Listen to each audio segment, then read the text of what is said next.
Hello everyone, I am doctor Jagjit. I am history teacher. आज हम सभा और समिति के दो एसोसिएशंस के बारे में बात करेंगे।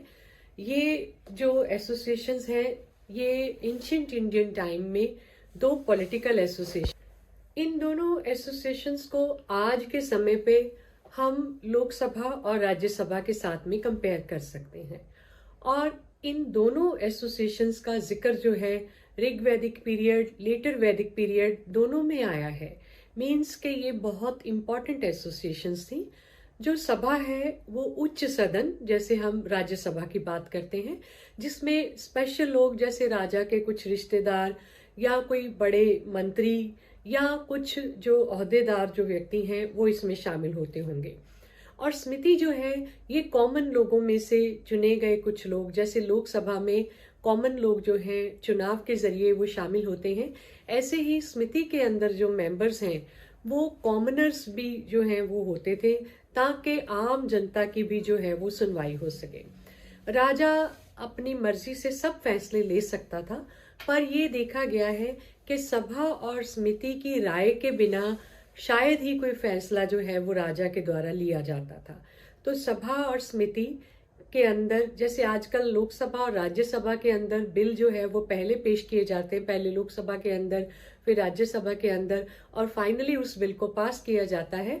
ऐसे ही कोई भी नया कानून बनाने के लिए, नियम बनाने के लिए सभा और समिति जो है उनकी राय ली जाती थी, और राजा जो है इनके कहने के मुताबिक ही काम करता था।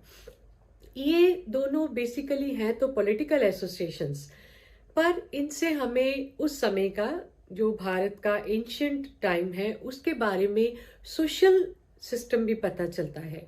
जैसे अगर हम समिति की बात करते हैं जिसमें कॉमन लोग हैं, अगर हम ऋग वैदिक काल की बात करते हैं तो उसमें जो समिति के मेंबर्स हैं उनमें कई मेंबर्स के नाम जो हैं वो विमेन मेंबर्स हैं, मतलब औरतें जो हैं समिति की मेंबर होती थी। औरतों को पॉलिटिकल एक्टिविटीज में पार्टिसिपेट करने का पूरा हक था। अब पॉलिटिकल एक्टिविटीज में कौन भागीदारी पा सकता है? जो व्यक्ति पढ़े लिखे हैं, जो ज्ञानवान हैं, जिनको पता है राजनीति कैसे चलाई जाएगी। तो इसका मतलब औरतें पढ़ी लिखी थी, औरतों को आदमियों के बराबर का हक जो है वो मिला हुआ था, और राजनीतिक कार्रवाइयों में उनको जो है वो शामिल होने का मौका दिया जाता था। पर अगर हम लेटर वैदिक पीरियड की बात करते हैं तो उनमें समिति के जो मेंबर्स हैं किसी औरत का नाम जो है वो नहीं मिलता। मतलब अब औरतें जो हैं वो उनकी वैल्यू कम हो गई, उनकी पढ़ाई लिखाई कम हो गई, उनको पॉलिटिकल मैटर्स में हिस्सा मिलना कम हो गया। तो ये औरतों की जो सोशल सिस्टम है, सोशल कंडीशन है उनकी, वो दर्शाता है कि हमारा समाज जो है उसमें कंडीशंस कैसी कैसी चलती हैं, औरतों की दशा कैसी रहती है। बाकी तकरीबन सारे एंशिएंट इंडिया में, चाहे गुप्त काल है चाहे मॉडर्न पीरियड है, उनमें सभा और समिति का जिक्र किया गया है। और इन दोनों ही एसोसिएशंस की कंप्लीट इम्पॉर्टेंस रही है, जैसे आजकल लोकसभा और राज्यसभा की रहती है। Thank you.